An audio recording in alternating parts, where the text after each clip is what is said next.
Jamais sans la grâce, une dévotion matinale proposée par l'Église évangélique de la grâce en collaboration avec l'Institut de théologie de Cotonou.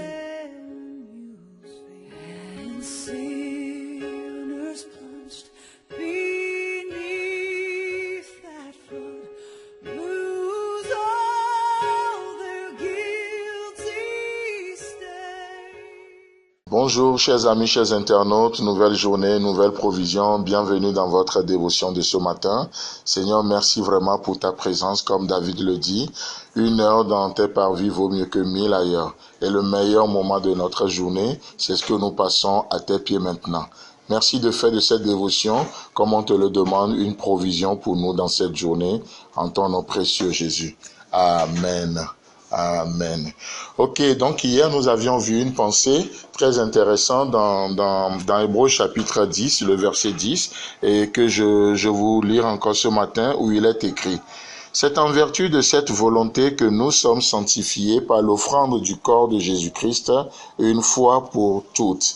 Et justement, nous parlions des choses que Dieu fait une fois de bon, des choses que Dieu fait une fois pour toutes. Alors que nous sommes dans un monde qui prouve ses limites, donc du coup, il faut renouveler les choses. Toujours nous renouvelons les choses, on a soif des nouvelles choses, mais Dieu nous montre que, étant Dieu, ce qu'il fait dans nos vies est à la mesure de qui il est. Il est un Dieu éternel, alors ses œuvres sont éternelles dans nos vies. Il est admirable et ses œuvres sont admirables dans nos vies. N'est-ce pas merveilleux? Donc ce matin, nous continuons dans la même pensée pour voir les choses que Dieu fait une fois de bon. Et pour étayer ça, je vais vous lire une histoire très intéressante que nous voyons dans Nombre chapitre 23. Vous savez, c'est cette histoire où Barak va demander à Balaam de lui maudire, de maudire le peuple d'Israël. Donc, qu'est-ce que nous voyons ce matin? Quand Dieu bénit, il bénit pour toujours. Dans le livre de Proverbes, il est dit, c'est la bénédiction de l'Éternel qui enrichit, et il ne la fait suivre d'aucun chagrin.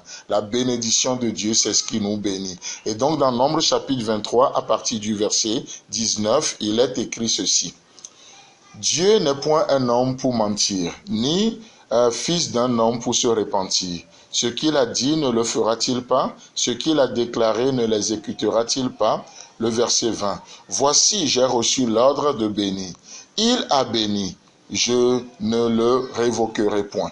Je trouve ça intéressant. Dieu a béni et l'homme de Dieu dit je ne peux pas faire le contraire. Oh combien malheureusement d'hommes de Dieu soi-disant qui essaient d'aller à l'encontre de ce que Dieu dit, d'aller à l'encontre de ce que Dieu fait. Et ici, au-delà de tout, malgré son avidité, qu'est-ce que Balaam va dire à Barak? Il dit, il a béni, je ne le révoquerai point. On continue dans notre lecture. Il n'aperçoit point d'iniquité en Jacob.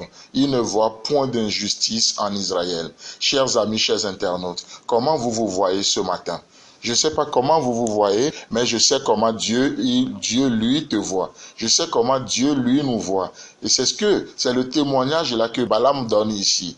Il n'aperçoit point d'iniquité en Jacob. Parce que justement hier, comme on le voyait dans Hébreux chapitre 10, le verset 14, il nous est dit que par une seule offrande, il a amené à la perfection et pour toujours. Donc, parce qu'il nous a amené à la perfection et pour toujours, pas juste pour un instant, pas pour quelques années, non, mais pour toujours, alors il n'aperçoit point d'iniquité en nous. Il n'aperçoit point d'iniquité en toi. Oh, je trouve ça vraiment merveilleux. Il ne voit point d'injustice en Jacob.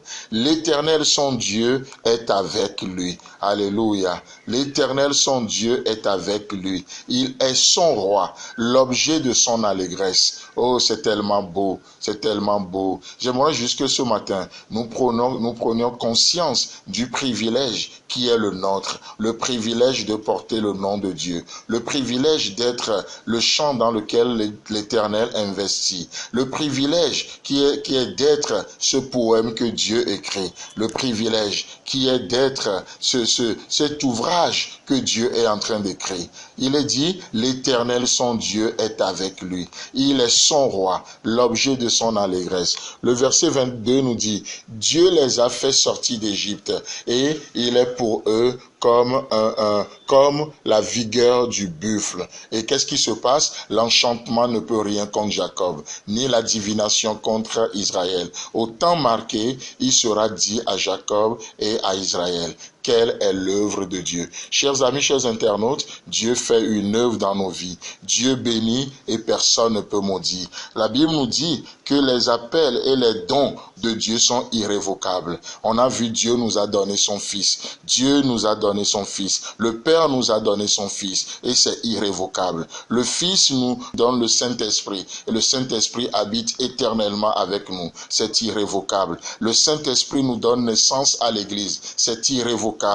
L'Église, qu'est-ce que l'Église fait? L'Église nous donne l'Évangile. L'Évangile a une portée éternelle. Et l'Évangile nous donne vie. L'Évangile nous transforme. Chers amis, chers internautes, que Dieu vous bénisse. Il y a des choses que Dieu fait une fois de bon. Et pour aujourd'hui, Dieu vous a béni. Personne ne peut vous maudire. Au nom de Jésus. Amen.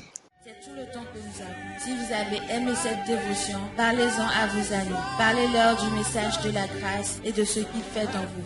Pour un sujet de prière, une question ou plus d'informations, contactez-nous. Téléphone 64 88 35 87 ou 96 42 69 05 ou par WhatsApp au 94 75 80 20.